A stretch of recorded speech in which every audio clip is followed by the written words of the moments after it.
સંસ્પંદન ઉર્જા શોધવા માટે આપણે સૌપ્રથમ સંસ્પંદનને થોડું સમજીએ. કોઈપણ અણુમાં થતું સંસ્પંદન એની ઉર્જામાં ઘટાડો કરે છે અને સ્થિરતામાં વધારો કરે છે. તો કોઈપણ અણુમાં સંસ્પંદન થતું હોય તો ત્યારે જેની સ્થિરતા વધારે હોય તો સ્થિરતા વધારે હોવાનું કારણ શું છે? ઉર્જામાં થતો ઘટાડો. અને એ ઉર્જામાં થતા ઘટાડાને આપણે શું કહીએ? સંસ્પંદન ઉર્જા કહીએ છીએ.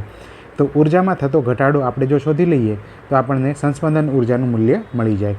હવે આપણે અહીંયા જોઈએ તો આપણને સર્જન સમીકરણ આપેલું છે અને સાથે સાથે પ્રમાણિત સર્જન એન્થાલ્પીનું મૂલ્ય પણ આપેલું છે. હવે આ પ્રમાણિત સર્જન એન્થાલ્પીનું મૂલ્ય હશે પ્રાયોગિક. આપણે સૈદ્ધાંતિક એટલે કે સૂત્રોની મદદથી છે પ્રમાણિત સર્જન એન્થાલ્પીનું મૂલ્ય શોધી લઈશું અને પછી બંને વચ્ચેનો ડિફરન્સ લેશું તો આપણને શું મળી જશે? સંસ્પંદન ઉર્જાની વેલ્યુ મળી જશે. ઓકે, તો સંસ્પંદન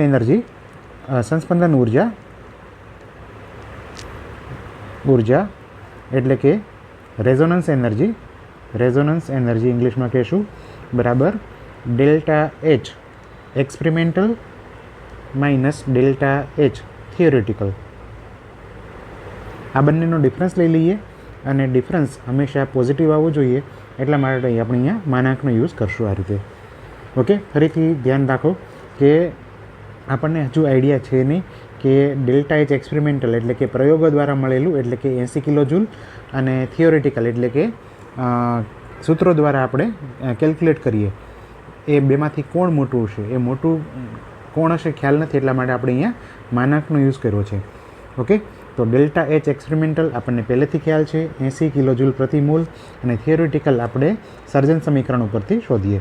બરાબર, તો લખીએ આપણે અહીંયા સર્જન સમીકરણ X triple bond X gas plus 1/2 Y double bond Y gas અને એમાંથી આપણને મળે છે X2Y ગેસ. બરાબર, તો આ જ કરેક્ટ સર્જન સમીકરણ છે કેમ કે અહીંયા એક મોલનું સર્જન થાય છે અને તેમાં રહેલા પરમાણુઓની પ્રમાણિત સ્થિતિમાંથી એનું સર્જન થાય છે. આપણને સર્જન સમીકરણ આપેલું છે. હવે આના ઉપરથી આપણે ડેલ્ટા એચ થિયોરિટિકલ છે ફાઇન્ડ કરીશું. ડેલ્ટા એચ થિયોરિટિકલ બરાબર ડેલ્ટા એચ એટલે કે એન્થાલ્પીનો ફેરફાર. એન્થાલ્પીનો ફેરફાર આપણે અહીંયા શોધીશું બંધ ઉર્જાના ડેટા આપ્યા છે એના ઉપરથી. ઓકે, તો ડેલ્ટા એચ બોન્ડ એનર્જી કોની? પ્રક્રિયકોની minus delta H bond energy કોની આવશે? નિપજોની. પ્રક્રિયકો માઇનસ નિપજો. બંધ ઉર્જા અને દહન ઉર્જા હોય ત્યારે આપણને જે પ્રક્રિયાનો એન્થાલ્પી ફેરફાર મળે એ પ્રક્રિયકો માઇનસ નિપજો હોય, બાકી બધામાં નિપજો માઇનસ પ્રક્રિયકો હોય. ઓકે, તો આપણે આપેલા સમીકરણ મુજબ જોઈએ પ્રક્રિયકો કોણ છે. પ્રક્રિયકોમાં આપણી પાસે છે એક્સ ટ્રિપલ બોન્ડ એક્સ અને વાય ડબલ બોન્ડ વાય. બરાબર, તો અહીંયા લખશું આપણે ડેલ્ટા એચ બોન્ડ એનર્જી કોની? એક્સ ટ્રિપલ બોન્ડ એક્સની plus delta H bond energy બીજો પ્રક્રિયક છે વાય ડબલ બોન્ડ વાય. સાથે સાથે આ 1/2 એનો સહગુણક છે એ પણ ધ્યાનમાં લેવો પડશે.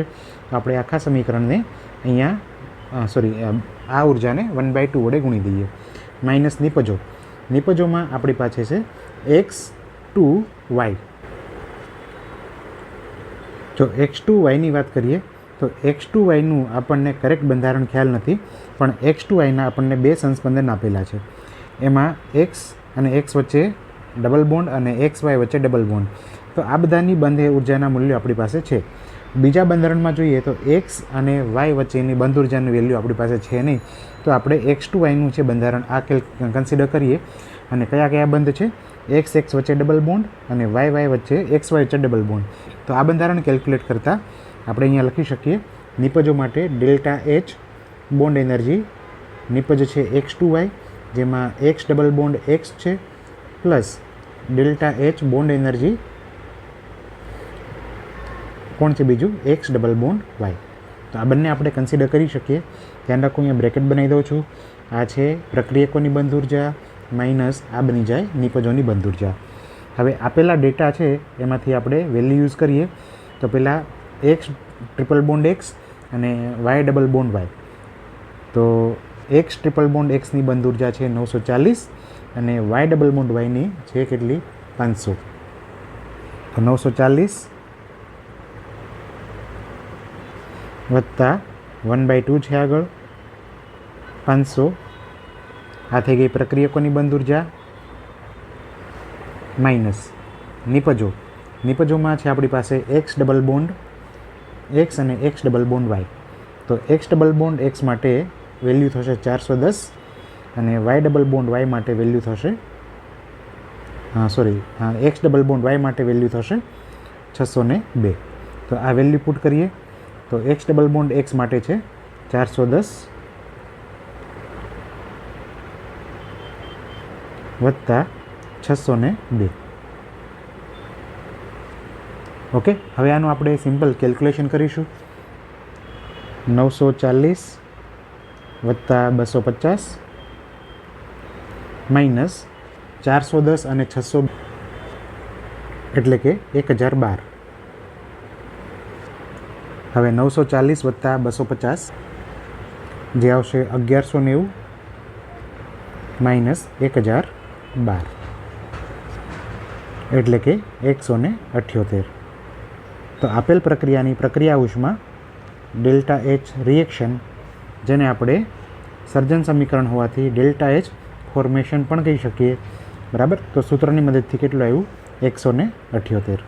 હવે આ 178ને આપણે સંસ્પંદન ઉર્જાના સમીકરણમાં આમાં યુઝ કરીશું. આપણી પાસે પ્રાયોગિક ઉર્જાની વેલ્યુ ઓલરેડી આપેલી છે 80.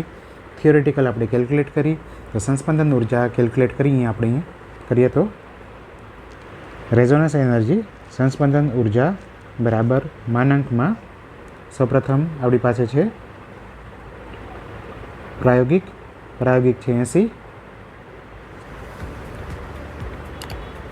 માઇનસ થિયોરિટિકલ સૈદ્ધાંતિક આપણે ફાઇન્ડ કરી 178, બરાબર. તો આન્સર આવશે 98 કિલોજૂલ પ્રતિ મોલ, જે આપણો કરેક્ટ આન્સર છે, બરાબર. તો આ રીતે આપણે સંસ્પંદન ઉર્જા ફાઇન્ડ કરી અને આપણો ફાઇનલ આન્સર છે 98 કિલોજૂલ પ્રતિ મોલ. Thank you.